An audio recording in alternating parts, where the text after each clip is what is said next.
Voilà, monsieur, bonsoir et bienvenue sur les antennes de Canal 2 International. Bienvenue à cette autre édition du débrief de l'actu. Dans le cadre de cette autre édition du débrief de l'actu, nous ferons un clin d'œil à l'équipe nationale A' des Lions qui joue demain face à la RCA. Les Fauves du Bazou Bangui que les Poulains du Côte Simpliceau avaient battu au stade Alassane Ouattara de Bimpe, un seul petit but à 0. La manche retour avant d'être directement qualifié pour la phase finale du CHAN 2025 qui aura lieu en février. Demain au stade de Kwekong et la conférence de presse d'avant-match a eu lieu il y a un instant. On aura le bonheur d'en parler avec nos invités. Dans la pause actuelle également, on fera un clin d'œil à nos amis de la communauté urbaine de Douala avec le tournoi organisé par le maire de la ville, Roger Mbassadine, qui a vu le sacre de la formation de nos amis de CCA face aux ladies, on va dire aux Foumi Magnan. Des filles de la communauté urbaine de Douala. On en parle dans un instant, mais avant on accueille ceux qui nous accompagnent dans le cadre de cette autre édition du débrief de l'actualité. Le premier est un journaliste parce que c'est un ami du service des sports, c'est le Prince d'Aquanor. Ça faisait un petit bout qu'on ne l'avait pas eu ici. Monsieur le Prince, bonsoir. Bonsoir Mathieu, bonsoir à tous les téléspectateurs de Canal 2 et notamment ceux qui suivent le débrief. Bonsoir au panel et merci encore pour l'invitation. Mais tu es véritablement un prince, là, ta tenue elle est toute scintillante à l'antenne. Merci, non, c'est pour marquer aussi le dernier vendredi de l'année, c'est un gala. Donc pour répondre convenablement et de coutume à ton invitation Mathieu, il fallait des habits de lumière. Merci infiniment d'être aux couleurs du gala. Un autre membre, peut-être pas du gala, parce que de temps en temps, il réussit à faire des infidélités au service des sports de Suite FM et Canal 2. On aurait dû la voir sur les antennes de Suite FM il y a 2 semaines par là, mais il a décidé de nous faire une infidélité. Il n'a pas contre-répondu présent ce soir. Et nous sommes contents de l'accueillir, monsieur le vice-président du canon de Yaoundé, ou vice-PCA, mais président des socios, on a le bonheur d'avoir monsieur Jules Bertrand Ennegué. Bonsoir Bertrand. Bonsoir Mathieu, bonsoir à votre riche panel. Ben, je voudrais quand même redire quelque chose. Tu sais, c'est dans mes habitudes. Quand on a une accusation aussi grave, alors que Canal 2 c'est ma maison, je crois quand même que la dernière fois j'étais en route pour Mbouda, parce que c'était le lancement du championnat, c'est pour ça que je n'ai pas pu être là. Ouais. Donc c'est pour ça que quand l'occasion m'a été donnée, vous voyez que c'est sans gêne que je suis là, et puis je pense que dans sa maison, on n'a pas besoin de faire de faux bons. Merci infiniment, président Jules Bertrand Ennegué. C'est avec beaucoup de plaisir qu'on t'accueille ici ce soir, aux couleurs de ce joli et magnifique gant blanc. On espère que ce qu'on aura comme information sur le canon de Yaoundé aujourd'hui sera à la hauteur, à la pureté de votre tenue du soir. Justement, parce que c'est le blanc, c'est la pureté, et votre plateau, je crois que ça l'illustre aussi grandement. Donc je pense quand même que les informations qu'on pourra donner ici vont être... les gens vont s'abreuver comme du miel. Merci infiniment Jules Bertrand. Et un autre invité ce soir, c'est le joueur, footballeur. C'est peut-être pas l'habitude avec le plateau du débrief de l'actualité. Habituellement, c'est plus sur grand stade qu'on reçoit nos amis footballeurs. Mais exceptionnellement, nous recevons notre ami Hervé Roméo Nogem Kenyé, qui est joueur de Bamboutoscope de Bouddha. Hervé, bonsoir. Bonsoir Mathieu. Ça va? Ça va. Ravi d'être au plateau de Canal 2 et... Je débrief de l'actualité. Je salue la famille Canal 2 et merci encore pour l'invitation. Hervé, dis-moi, c'est un look, c'est obligatoire d'avoir cette coiffure? On a l'impression que c'est un nid d'oiseau? Généralement, comme on dit, le monde du football, c'est le joueur, c'est sa coiffure. Le joueur, c'est sa coiffure. Et cette coiffure m'a été dédiée par ma maman d'abord, qui m'a dit, j'ai une coiffure que j'aimerais que tu la fasses. Et du coup, il l'a aussi fait pour faire plaisir. Et du coup, c'est le look de tous les footballeurs. Mais tu sais quand même qu'avec ça, tu ne peux pas jouer à l'Union. Tu sais ça quand même. Chaque club a sa manière de danser. On profite pour faire un clin d'œil à Joël Patin, qui doit être en sélection avec les Lions à prime.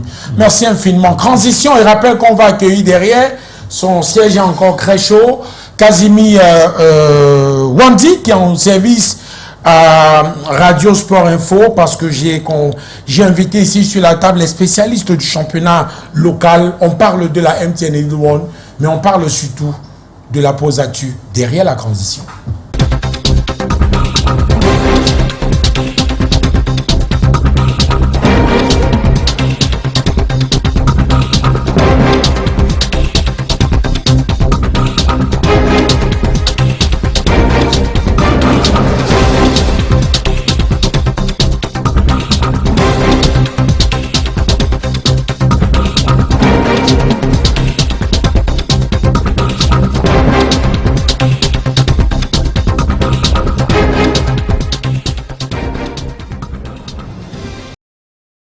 Le match de tour. Non, on va écouter John Bosco Tindo derrière la réalisation qui brûle l'envie de donner la parole à John Bosco Tindo, mais ce sera derrière.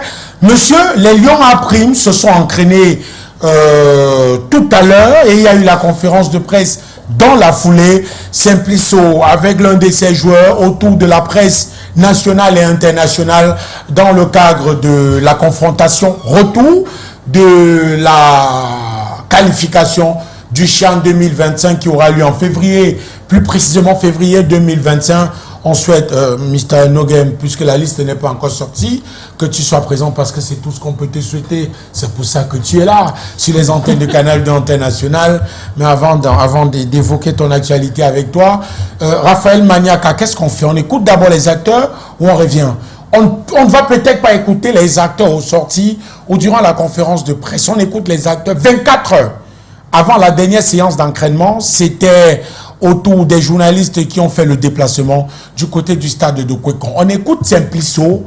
Derrière, on va également écouter John Bosco Tindo qui parle d'abord de la victoire en Côte d'Ivoire et ensuite arrive à faire des projections sur ce qui va se passer samedi, c'est-à-dire demain, au stade de Kwekon à Bafoussam. Je vous propose de les écouter. Le match retour. Well, our first game against Central Africa in Côte d'Ivoire, Abidjan, it was not an easy game, but we came out victorious, so we thank God for the victory.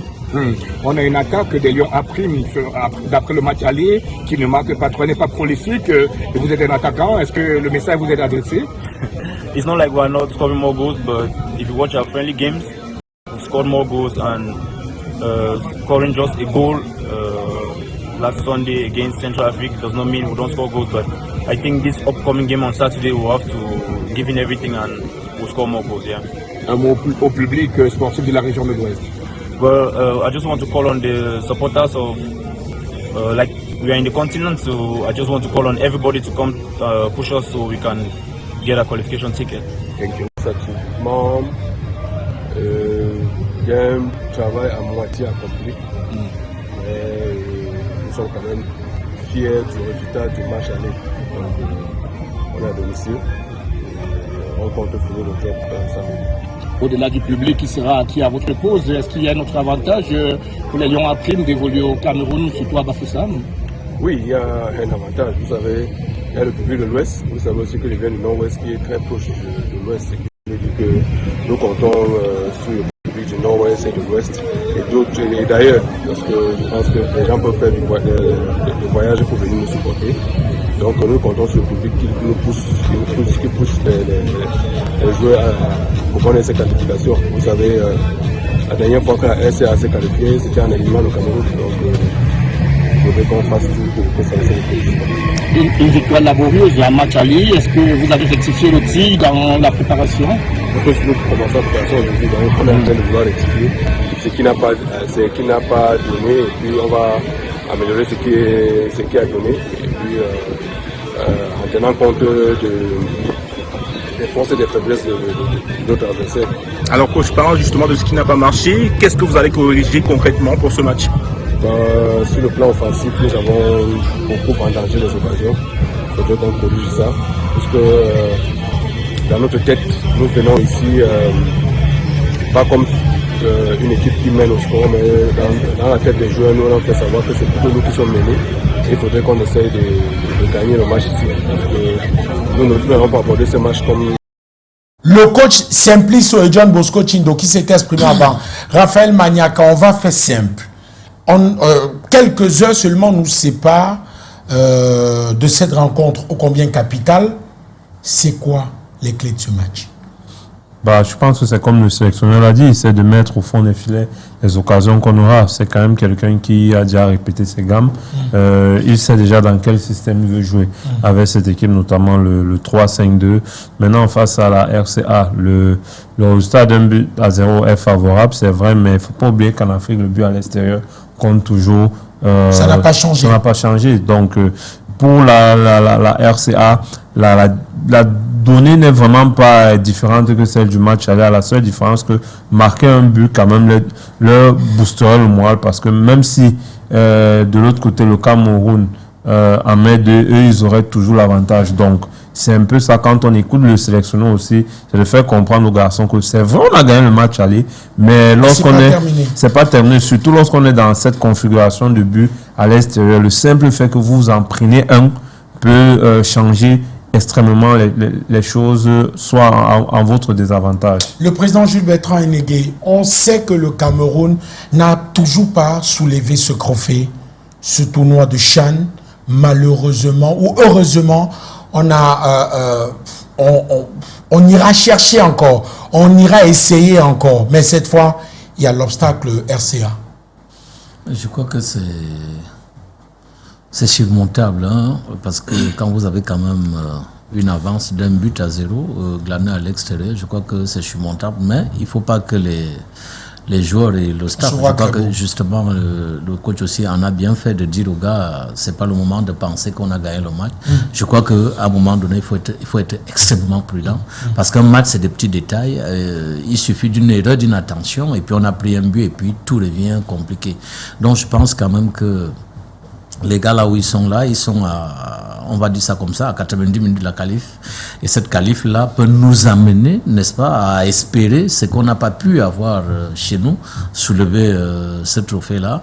Bon, maintenant, on espère que ceux qui font partie de cette équipe-là vont essayer de tout faire pour se qualifier, tout en espérant également qu'après cette qualification, et au vu de la tendance que prend le championnat, on pourra engranger ou alors retrouver d'autres joueurs que, ma foi, je pense quand même qu'ils méritent aussi d'être dans cette équipe en ce moment, et qui pourront faire du bien dans cette équipe aussi. Hervé Noguem, vous êtes sociétaire de Bambouto Scope de Bouddha, vous avez des amis dans cette sélection, vous avez également des coéquipiers. C'est quoi votre ressenti à 24 heures du match?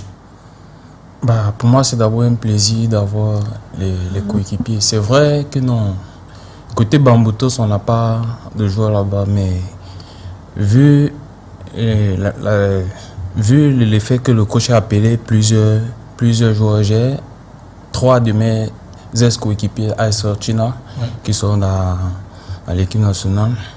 Vu le point qu'ils ont pris au match aller, bon, vu aussi le groupe, les gars sont confiants du match de demain.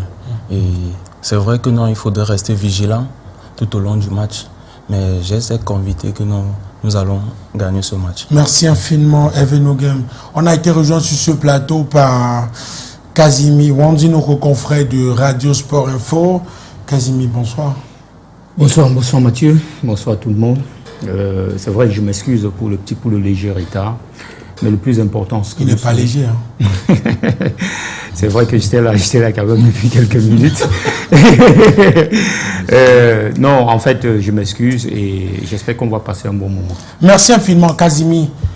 Un mot sur ce groupe de Simplisso et de ce match ô combien crucial de demain à partir de 14h30. Ah oui, bien sûr. Je dirais déjà que ce n'est pas du tout facile quand vous voulez reconstituer une autre sélection. La particularité avec cette sélection des A', c'est que année après année, ça change complètement. C'est pas peut-être comme chez les Lions. Il y a un nouveau staff, il y a des nouveaux joueurs. Il y a beaucoup de choses qui changent. Il faut remettre sur pied une équipe compétitive. Et là, c'est là le véritable problème. Malheureusement, je ne sais pas si malheureusement, c'est malheureusement, heureusement, il est arrivé quand le championnat n'avait pas commencé. Il fallait tout faire pour déjà mettre sur pied une certaine ossature.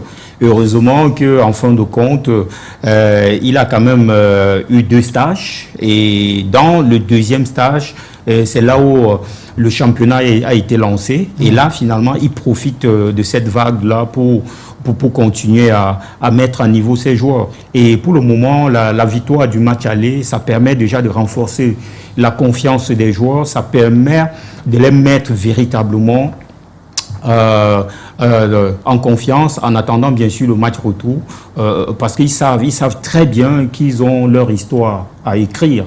Et s'ils se qualifient, là maintenant, il faudra prendre le temps pour bien préparer la compétition et permettre au Cameroun, pourquoi pas, d'aller soulever pour la première fois ce trophée. Monsieur, on fait un clin d'œil à nos amis de la communauté urbaine de Douala qui ont pris part au tournoi au masculin et au féminin organisé par le maire de la ville, Roger Mbassa-Diné. Et c'était la grande finale ce jour au stade de Mbappé-Lépé. Ce qu'on retient, c'est qu'il y a eu des équipes invitées. C'est le cas des filles de la CCA qui ont vaincu ou qui ont battu la formation des Foumi Magnan. Les Foumi Magnan de la communauté urbaine de Douala sur le score de 2-1. On aura peut-être les images dans un instant. Ce qu'on retient, c'est qu'il y avait du monde au stade. Pour une affaire de football féminin... Donc pour venir voir les Foumi Magnan. J'espère que ça n'a pas envahi le stade. Non. Moi, personnellement, non. Un peu de sérieux.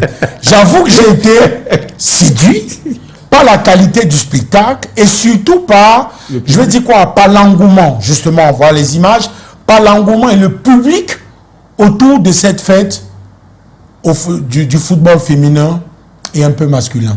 Mais je préfère mettre l'accent sur le football féminin parce qu'on a pu voir les dames en crampons. On sait qu'on ne voit les dames en crampons qu'à l'occasion du 8 mars. Mais là, ce n'était pas le 8 mars, on est en pleine célébration de la fête de fin d'année. Et le maire de la ville, Roger Mbassa-Diné, a décidé d'offrir du spectacle, de permettre aux uns et aux autres de pouvoir être présents et de courir derrière un ballon. Je vous propose par exemple d'écouter d'abord dans un premier temps le coach Mbella de la CUD,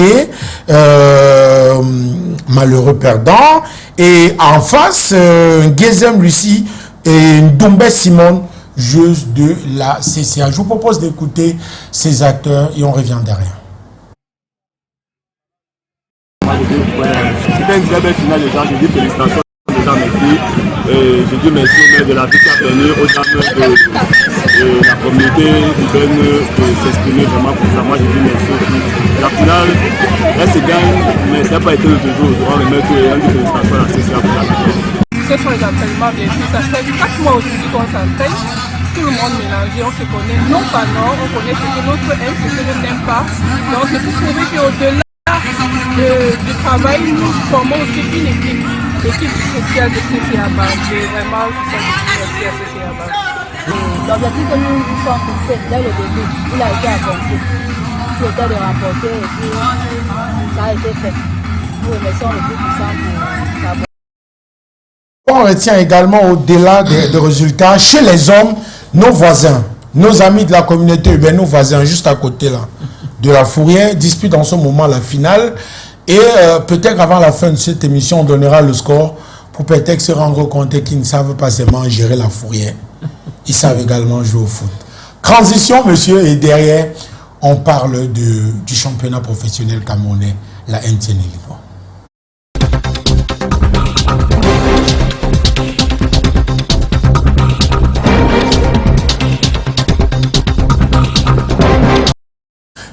À mon ami, le prince d'Aquanor qui me demande si on joue en nocturne. Et à moi de te répondre, oui, en ce moment, ça se joue en nocturne du côté du stade de Mbappé-Lépé. Est-ce que tu as un souci à ça? Non, j'ai pas de souci. Je voulais juste savoir parce que la MTN, quand on va aborder, on attend encore le match en nocturne. On a le bonheur d'avoir un président de club. Il nous donnera plein de nouvelles. Et le championnat professionnel camerounais a débuté depuis bientôt un mois. Et ce qu'on retient, ce qu'on est rendu à la 4e journée. Une 4e journée qui a fait du Canon de Yaoundé le leader de ce championnat aux côtés de Colombe du Sud. Mais ce qu'il faut également retenir, c'est que c'est un championnat à double vitesse entre des équipes qui se battent et qui ont mis véritablement un pied sur l'accélérateur et celles qui piétinent encore et qui n'arrivent pas à gagner à domicile. Je prends le cas de Victoria United qui a été balayé à domicile au centenaire de Limbe face à la formation de la Panthère Sportive d'Undé qui sortait quand même d'une défaite. On peut se poser la question de savoir que se passe-t-il dans ce championnat. Je te donne la parole en premier, mon cher Raphaël Maniaka, simplement parce que vous et moi, nous sommes présents dans les stades du championnat de la MTN et Lille chaque samedi. Chaque dimanche. Chaque samedi et dimanche, les week-ends. Et je te pose la question, Raphaël, qu'est-ce qu'on retient après 4 journées de ce championnat de la MTN et Lille? Ce qu'on retient déjà, c'est que les matchs se jouent. Le spectacle est de retour. Oui, il y a un spectacle. Maintenant, à savoir si à double vitesse, après 4 journées, c'est un peu trop tôt de le dire. Il n'y a pas encore véritablement de gap entre les équipes. On a vu en un week-end, on a changé de leader. Donc ça veut dire que c'est encore assez serré. Il ne faut pas se croire trop beau, trop tôt. Mais évidemment, assez agréablement surpris de voir le Canon leader parce que c'est une malgré équipe, les éclats de voix. Voilà, c'est une équipe qui à 48 heures, à 24 heures disait ne pas pouvoir prendre part au début de championnat et puis se retrouve en tête. Et pour avoir vu la plupart des rencontres, c'est pas une équipe qu'il faut prendre à la légère. Je suis même surpris qu'une équipe qui s'est plainte à 24 heures du début arrive à produire. Je ne sais pas si c'était plutôt un plan pour endormir Bamboutos de notre ami Nogem ici présent. Dans tous les cas, ils sont parce qu'après les 24 heures là, c'est plutôt une victoire qui a attendu, qui a été que les joueurs ont donné au Canon sportif de Yaoundé. Maintenant, par la suite, il y a eu des résultats plutôt positifs. Il y a aussi le Coton Sport qui a surprenant chuté du côté de Melon, 3 buts à 0. Ça leur arrive pas chaque jour, même dans leur période moins glorieuse, quand même prendre 3-0, c'est quand même retentissant, même si c'est le 4-0 de Panthère du côté de Limbe qui en a beaucoup supprimé, même ce 3-0 de Star. Bon, globalement, je trouve que c'est assez ouvert. Comme je l'ai dit, pour le moment, il n'y a pas encore des écarts conséquents. On a que la 3e, la 5e va jouer ce week-end.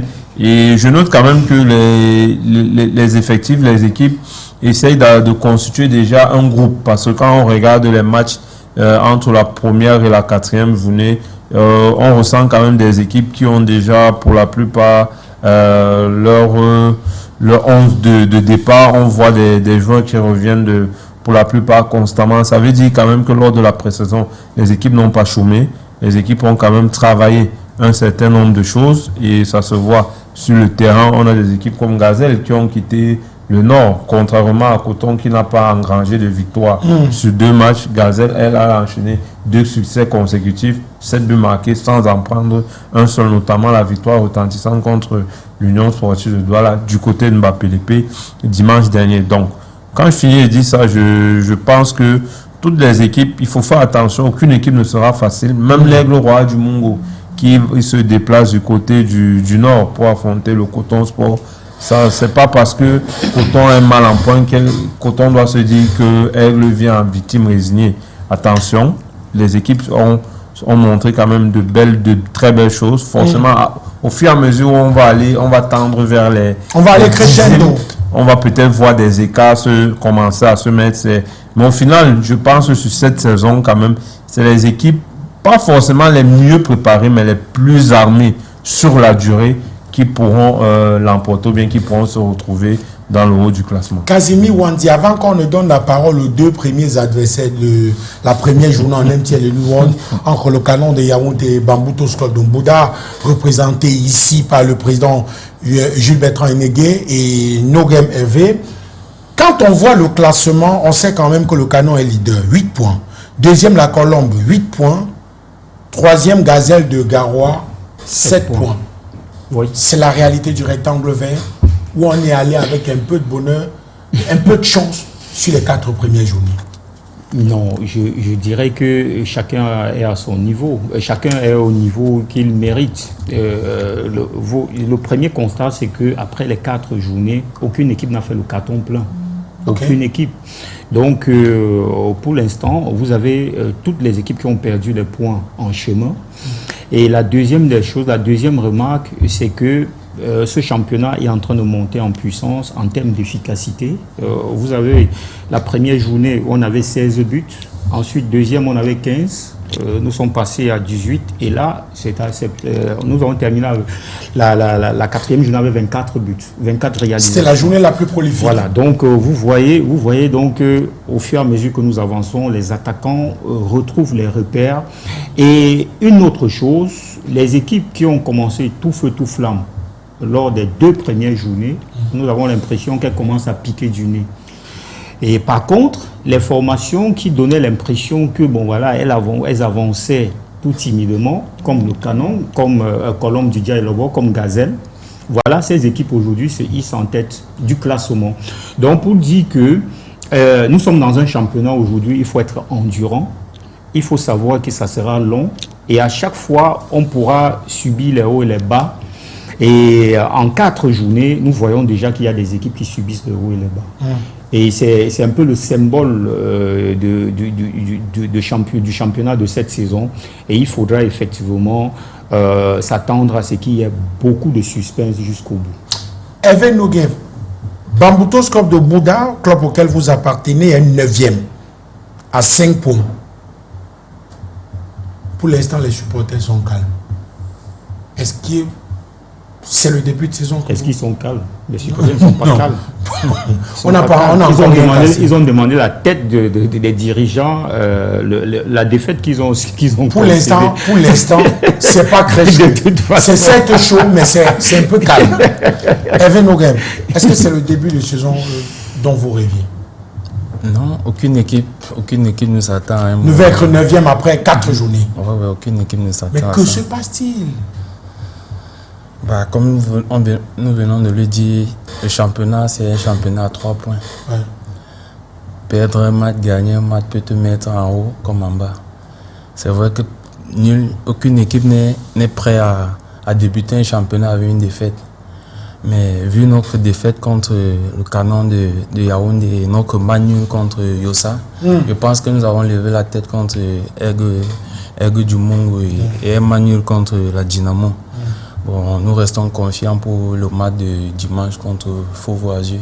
Avant de parler du match face à Faux-Voiseux, est-ce que vous avez fait un faux départ face au Canon? On peut mettre ça dans un faux départ?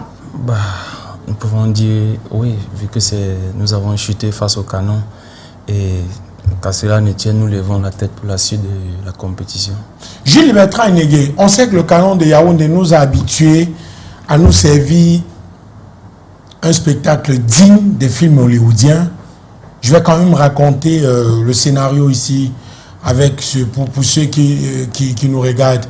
On est au sein du Canon de Yaoundé. 24 heures avant le kick-off, 48 heures plus précisément, avant le premier match du Canon de Yaoundé face à Bambutos Club de Bouddha. À Bouddha, les joueurs font une pétition. Tout le monde signe. S'il n'y a pas agent, il n'y a pas match. On se rend quand même compte que 24 heures du match, les joueurs font le déplacement. Ils sont au Bouddha. Et on a envie de se dire que les joueurs de Beto sont tombés dans votre piège. Parce que au coup d'envoi, les deux équipes se présentent. Les joueurs du Canon sont plus chauds que ceux de Bambutos. Et tout le monde connaît la fin de l'histoire. C'est quoi? C'est une astuce pour gagner? Non, ce n'est pas une astuce pour gagner. Je veux justement dire que si vous avez suivi le Canon depuis ces 3 dernières années, je le dis sans embâche, le Canon est l'une des équipes qui a mieux traité ses joueurs. Mais depuis cette année, il y a quand même eu, c'est pour ça que vous avez eu en début de saison, il y a eu un certain nombre de choses où vraiment, je veux vraiment qu'on soit sérieux. Non, il ne faut pas se cacher, il y a eu des éclats de voix, il y a des réclamations. C'est pour ça qu'à un moment donné, on s'est dit, on a joué pratiquement 4 saisons, on a mis tous les joueurs de Canon au maximum. Parce que même quand vous voyez les revendications des joueurs du Canon, les joueurs vous demandent des salaires. D'autres équipes ne le font pas. Mais tellement on a habitué les joueurs du Canon à être aux petits soins. C'est-à-dire que le PCA du Canon... C'est pas légitime la revendication? Non, écoutez. On comprend les enfants. Nous comprenons les enfants. Mais je dis qu'à un moment donné, les enfants doivent aussi comprendre que si le championnat fait 9 mois sans se jouer, vous n'allez pas continuer à payer le salaire pendant 9 mois. La situation économique au Cameroun... Excuse-moi. Écoutez, non, Mathieu. Ces enfants sont sous contrat avec le Canon ou pas? Mathieu. Vous savez, la situation économique au Cameroun, la situation du football camerounais ne permet pas à des équipes, pratiquement des associations ou des équipes unipersonnelles comme elles existent au Cameroun, de pouvoir se dire que nous allons prendre un effectif de 30 joueurs que nous allons payer quelle que soit la durée du championnat. Pourquoi je le dis? Parce que pour que nous arrivions à ce stade-là, il y a des préalables. Il y a des choses, il y a des entrées qui doivent être effectuées en dehors de ce que nous allons ailleurs pour chercher des rentrées. Mais il y a des rentrées d'abord qui sont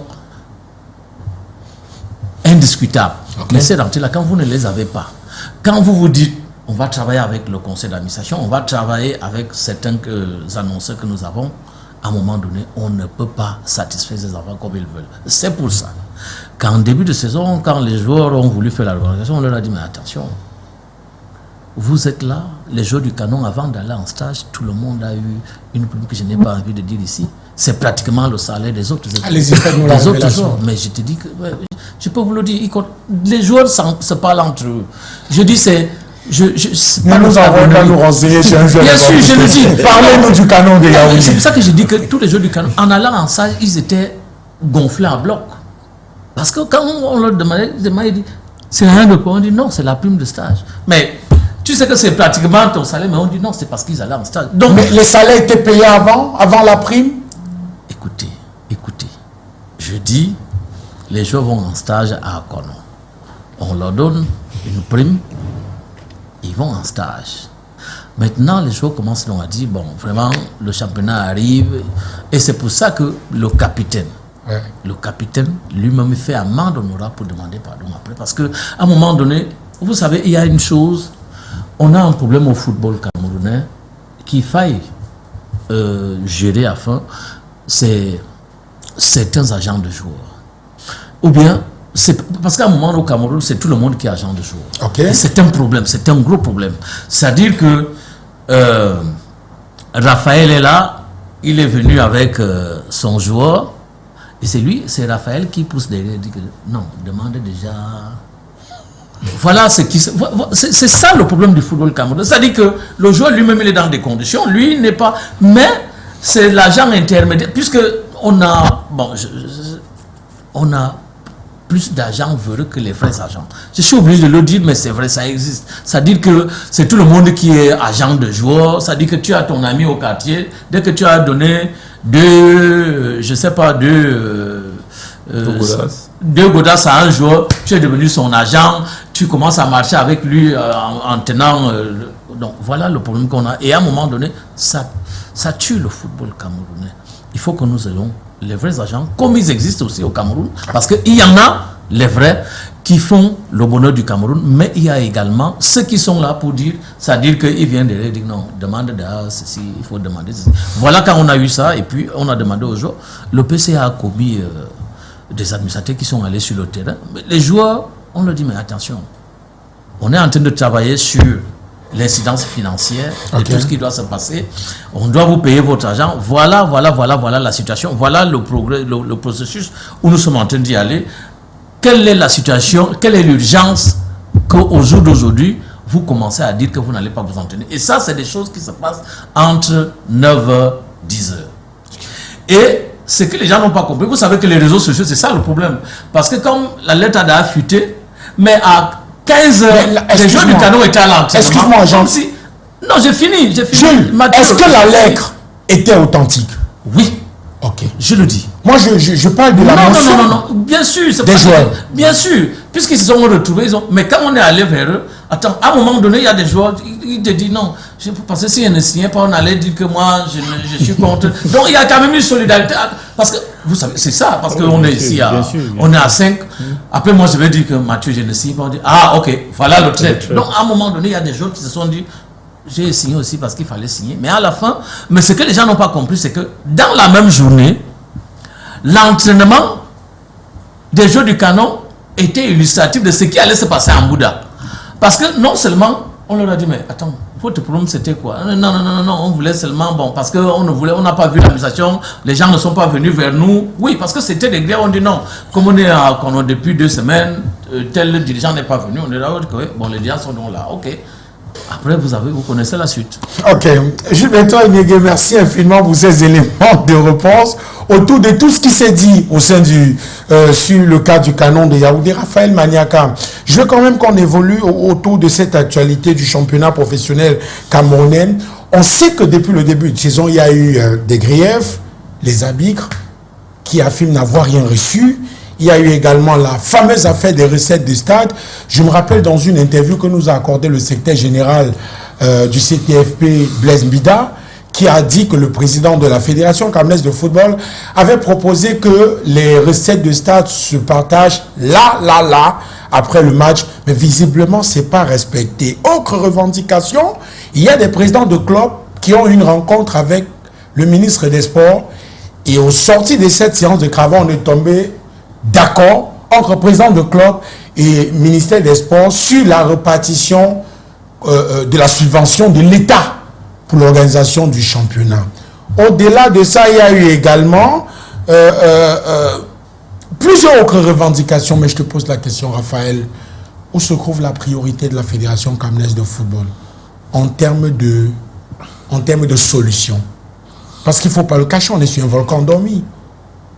Bah, moi, je pense que déjà, ça ne devrait pas arriver. Pour moi, je pense que l'on fait quand même près de plus de 6 mois en hibernation. Il y a des problèmes qui ne devraient pas rejaillir sur la table une semaine plus tard, c'est-à-dire au lendemain de la première journée. Pour moi, c'est malheureux pour un championnat qui veut être le meilleur d'Afrique, un championnat qui veut respecter un certain nombre de standards.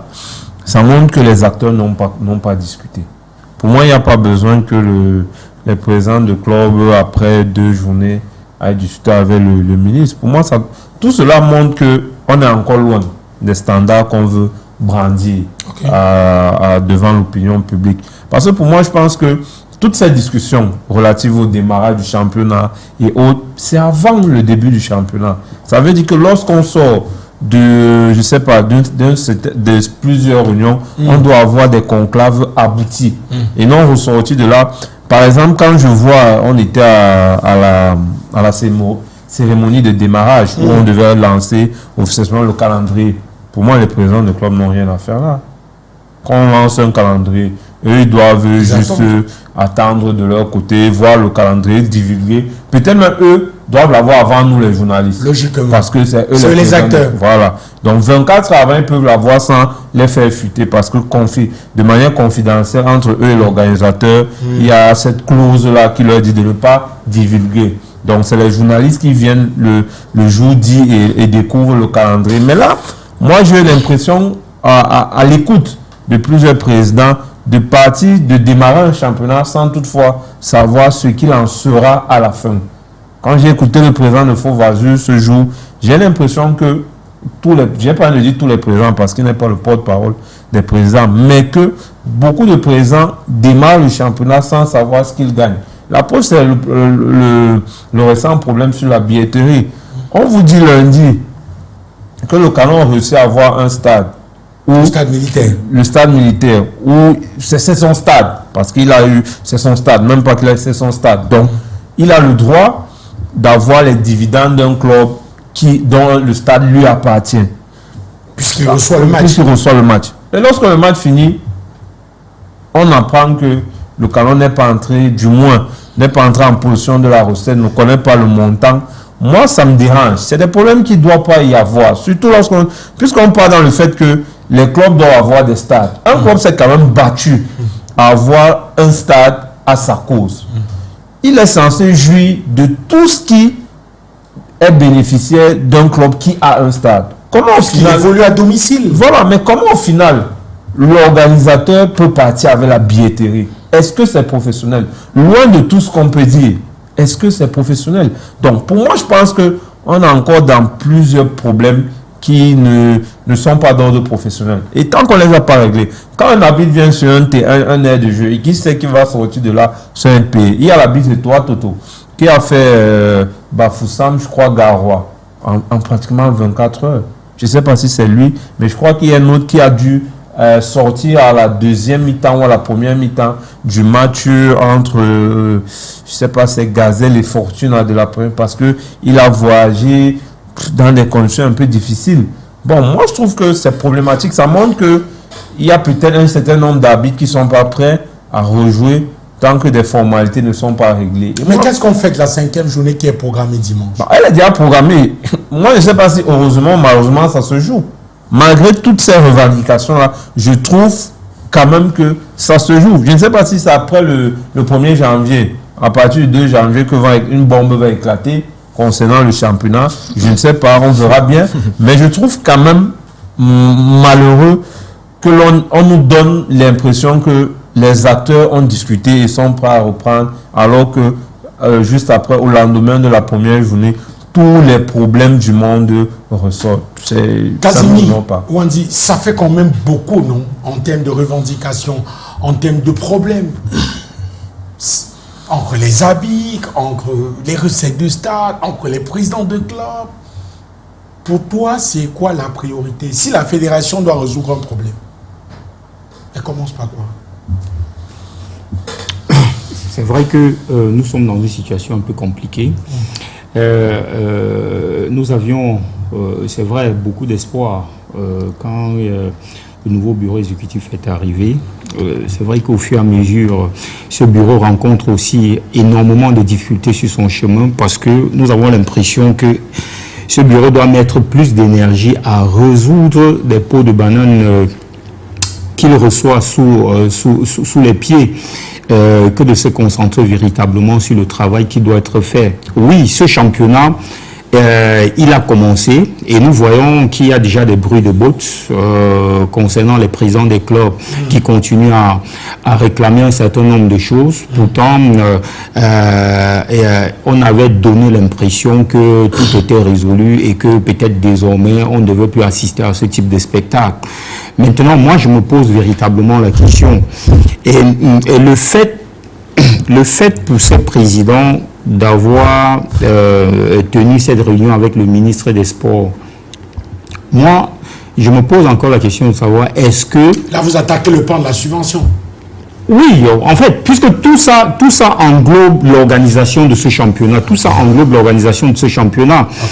Quand les présidents des clubs se retrouvent aujourd'hui en train de faire une réunion concernant le championnat, et pourtant nous savons très bien qu'au niveau du ministère des Sports, il n'y a pas l'expertise pour l'organisation d'un championnat. Et ça peut être nous pouvons assister à un couteau à double tranchant. C'est-à-dire, vous avez participé à cette réunion et que derrière, on vous donne la subvention et derrière encore, vous avez des joueurs qui continuent à se plaindre. Qu'est-ce qu'on fait? Qu'est-ce que la fédération fait en ce moment? La fédération devrait encore être mise au banc des accusés, que c'est à cause d'elle que les joueurs ne sont pas payés, ou bien c'est à cause des présidents des clubs. Voilà d'abord la première interrogation. Maintenant, la deuxième interrogation, s'il arrive effectivement qu'après avoir organisé cette réunion et toutes les propositions qui ont été faites, ou bien l'espoir qu'ils ont eu au sorti de cette réunion, disant que le dossier est entre les mains du président de la République, puisque c'est là-bas où finalement la décision sera prise. Et imaginez un seul instant, peut-être que si l'argent n'arrive pas, comment va continuer à être la collaboration entre la Fédération camerounaise de football et les présidents des clubs?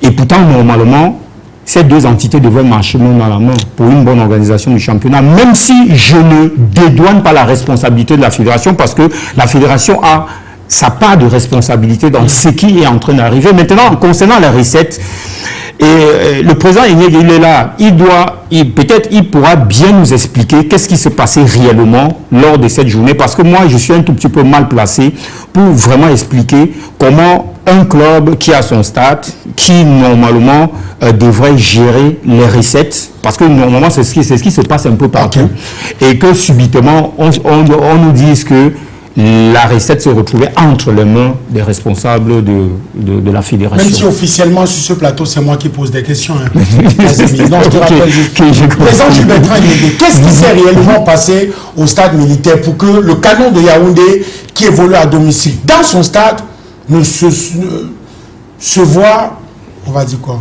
dérober la recette du stade sous son nez et sous sa barbe?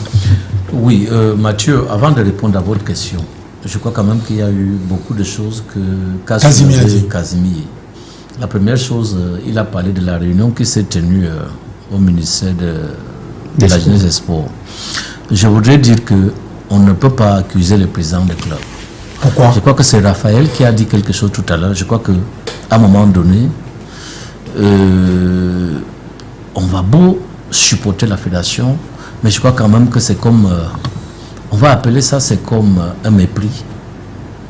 Parce que je ne peux pas comprendre que, avec toute la longue trêve qu'il y a eu, qu'il n'y ait pas eu de concertation au préalable.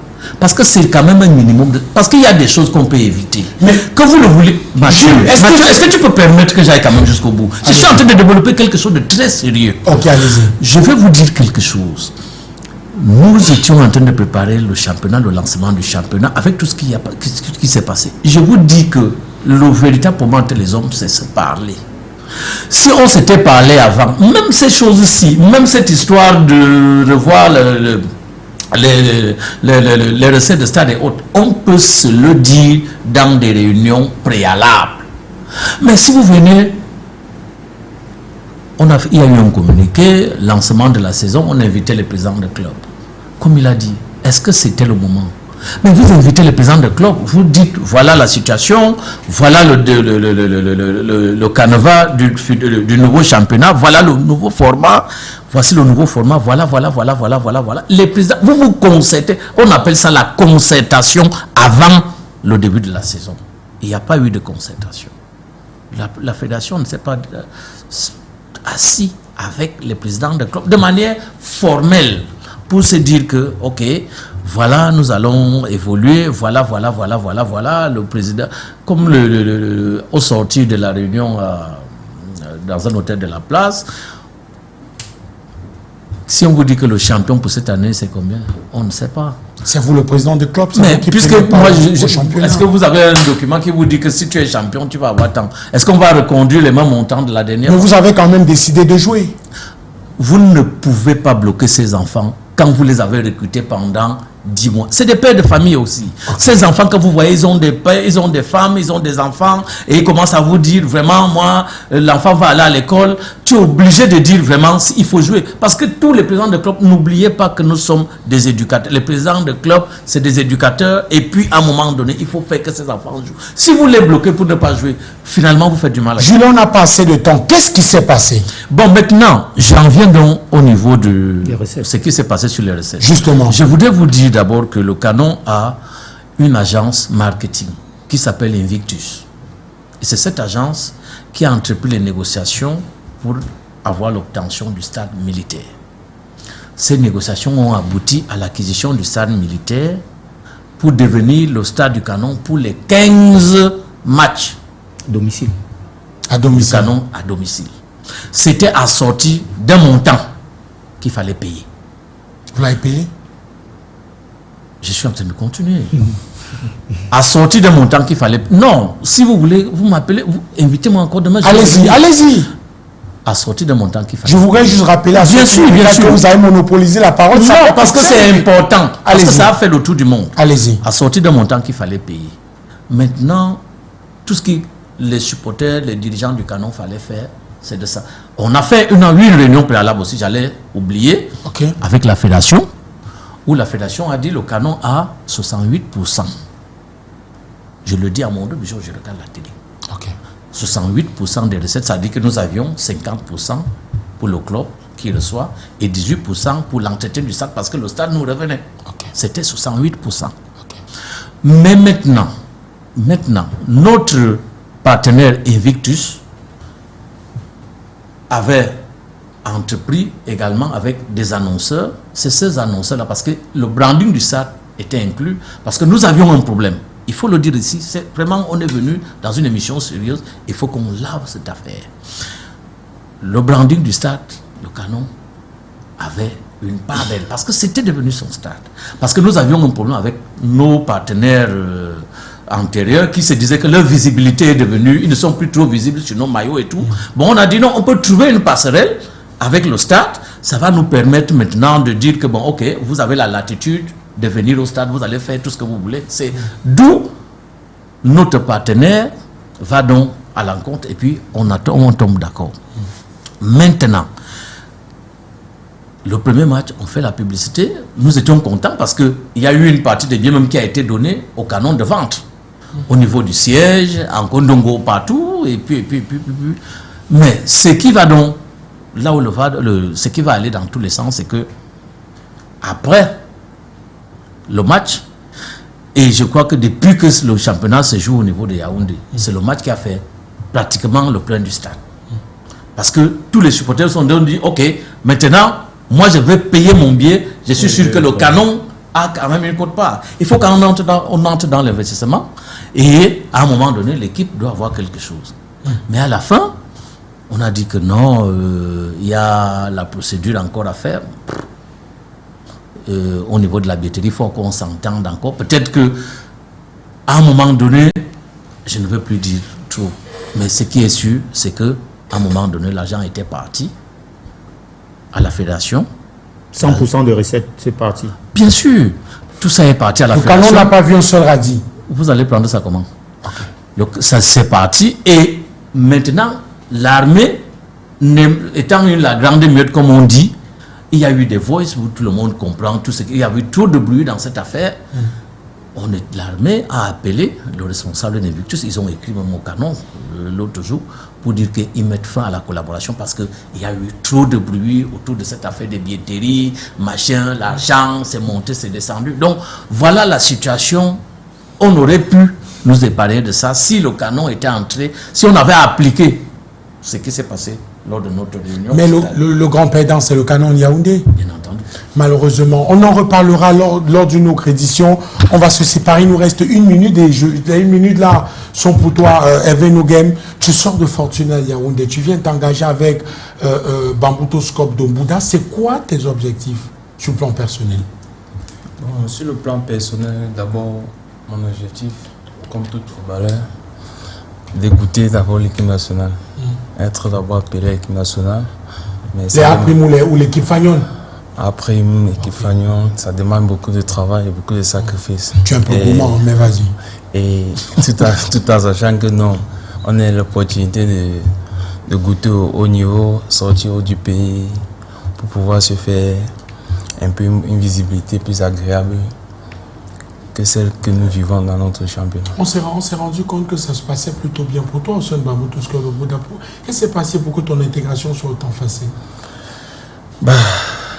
C'est dû au fait que je joue l'élite depuis plusieurs années.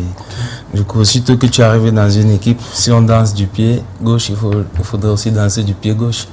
Bon, l'intégration va aussi dépendre de toi. Donc, si tu arrives dans une maison où tout se passe à gauche, il faut aller aussi à gauche. On te souhaite bon vent. Un mot sur le coach NS Agua. C'est ton coach qui te regarde. Attention à ce que tu vas dire. Non, c'est un papa d'abord pour moi et c'est grâce à lui que je suis à Bambuto. C'est dû à son travail, nous allons vraiment de l'avant. Merci infiniment, monsieur Raphaël. On en reparlera dans une autre édition de notre championnat professionnel à MTN Elite One. Et bon vent à toi, Hervé, face à Faux Vasu. Merci. Ce sera quoi? C'est dimanche. Dimanche. Ouais. Dimanche prochain, merci infiniment. Le prochain match du Canon, président, c'est Lundi. Face à Dynamo. Oh là, c'est un match à ne pas manquer. Madame, monsieur, on vous embrasse très fort. on se donne rendez-vous dimanche dans le cadre de Grand Stade. On fera un focus sur le match Canon Dynamo. C'est quel stade? Stade annexe. Stade annexe, mais pas là. Non. Stade annexe. Comme match à Douala. Stade annexe Omnisport. Il ne faudrait pas manquer le rendez-vous, je vous en prie. Tous au stade pour soutenir le Canon de Yaoundé. Ah oui. Ou Dynamo. Allez, à très bientôt.